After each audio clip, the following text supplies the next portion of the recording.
we're not race blind. Of course, we still have racial tensions in the country. But the United States of America has made enormous progress in race relations, and it is the best place on earth to be a minority. The idea that you would play such a card and try fear-mongering among minorities just because you disagree with Republicans, that they're somehow all racist, I find it appalling, I find it insulting, and as a Republican black woman from the South, I would say to them, really? Is that really the argument that you're going to make in 2014? All right, folks, there you go. Condi Rice with Brian Kilmeade on Fox News. Raffi Williams, Deputy Press Secretary for Youth and Conservative Media for the Republican National Committee, the RNC, joins us once again. Good to talk to you again, Raffi. Talk to me about you know, Condi weighing in on the race card being played by the Democrats, and I know that you have an issue with the NAACP as well. Yeah, so I think that the issue that Condoleezza Rice brought up there is an important one to realize, and I think the bigger context is the Democrats really have no positive agenda to sell the American people anymore. So they're grasping at straws and trying to play up scare tactics to drive people to the polls. It obviously failed on Tuesday, but I wouldn't be surprised to see them whip it out another 2 years. That said, though, I got upset at the NAACP yesterday after they issued a statement about the historic midterm elections, but neglected to congratulate Tim Scott, who was the first black person ever elected to both the House and the Senate. He's also happens to be the first black person elected to the Senate since Reconstruction in the South. They also failed to congratulate Mia Love, who is the first black Republican woman ever elected to Congress. And they neglected to acknowledge Will Hurd, who is the first black Republican elected to the Congress from Texas. So those are three easy things that they could have done to acknowledge achievements of black Americans. But instead, by neglecting to do so, they show that they're partisan, actually, instead of being a nonpartisan organization whose goal it is to advance the achievements and to celebrate the achievements of all black people. Right, and that, you know, that their status as a nonpartisan group is certainly important. But does it, as someone who's not black, doesn't that smack of a lousy kind of racism? You know, I don't want to get into whether I don't think it's racist necessarily. I do think that it shows their political bias, and I think it shows them meandering from the path that they had in the 50s and 60s when they were so effective at achieving more racial equality in the country. And I think that by playing partisan politics, they're getting away from that. They should be proud and glad that there are more black people at the table working for our national government, working in elected office. They should be promoting that instead of ignoring it and pretending like it's not happening.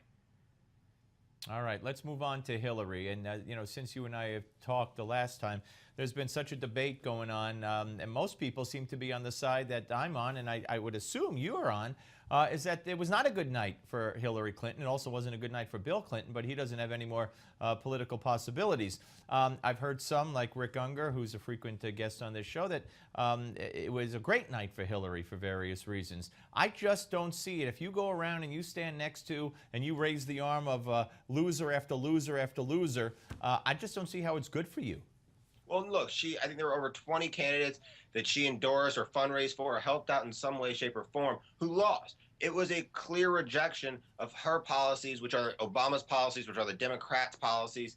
And I think it was a big loser for her. And it shows just how she is not the liberal hero that the Dems want to make her out to be ahead of 2016. She's not unbeatable. We actually are looking forward to taking her on if she happens to be the nominee, because we believe she's very beatable and that this is a candidate who we can take on confidently because, one, she's not a great politician. People don't particularly like her on the trail. And two, her liberal base isn't there for her, as they proved on Tuesday.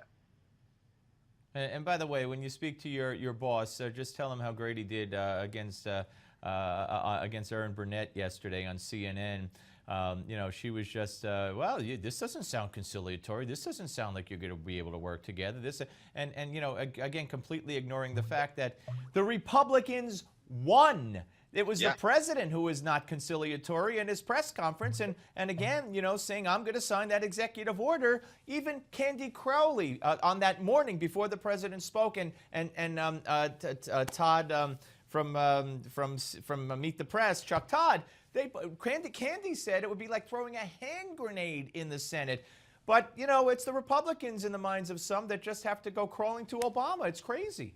It is completely ridiculous, especially after the American people rejected everything Obama stands for. Remember, he said his policies were on the ballot, and they completely rejected his policies. So for him to continue, like he did that press conference, by not changing direction, not understanding the mandate the American people sent to him, but by continuing the same failed path he's been on for the past 6 years, he's really going to be in trouble here, and he's going to poison the well with Republicans who, I think, we're going to try to make things happen. We're going to try to get the Keystone Pipeline down. We're going to try to put a budget together. We're going to work to pass some of those 300 bills that are sitting on Harry Reid's desk. We have a very focused, positive agenda for America, whereas Obama is the one who's now left to stand in the way and block the progress Americans want to see.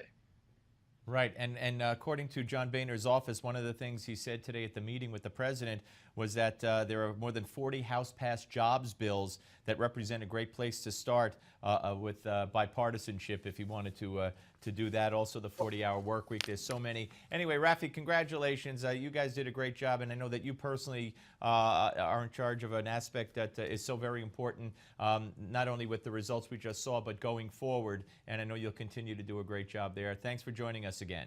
Thank you very much. All right, Raffi Williams, ladies and gentlemen, here on the Steve Malzberg Show.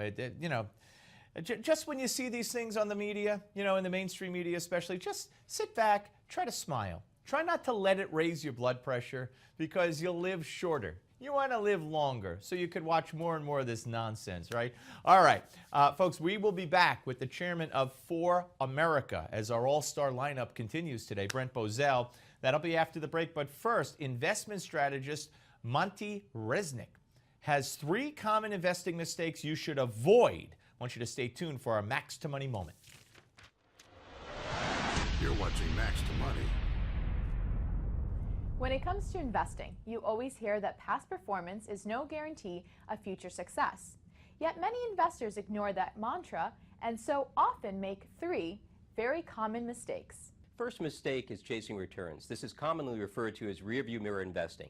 This is like driving down the highway only looking in your rearview mirror, and we know how dangerous that can be. Second mistake is trying to time the markets. There's a baseball Hall of Fame, there's a rock and roll Hall of Fame, but the market timing Hall of Fame is an empty room. And the third mistake, most common, is chasing yield. This should be the most conservative aspect of your portfolio, but when you chase yield, you tend to take on more risk than you bargained for.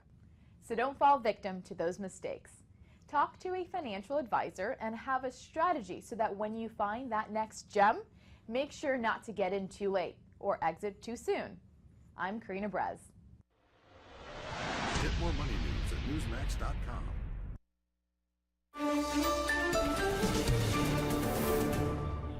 President Obama authorizes the military to send up to 1,500 more troops to fight ISIS in Iraq. I'm Francesca Page in the story tops your Newsmax Now update. Meanwhile, the Affordable Care Act, aka Obamacare, will head to the Supreme Court. Conservative challengers of the act want to limit the federal subsidies. And former Navy SEAL turned motivational speaker faces criticism for going public.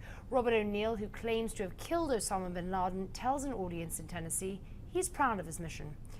And no word yet on what caused the Apache helicopter crash near the Boise Airport in Idaho. 2 service members are dead. The National Guard is not releasing any names.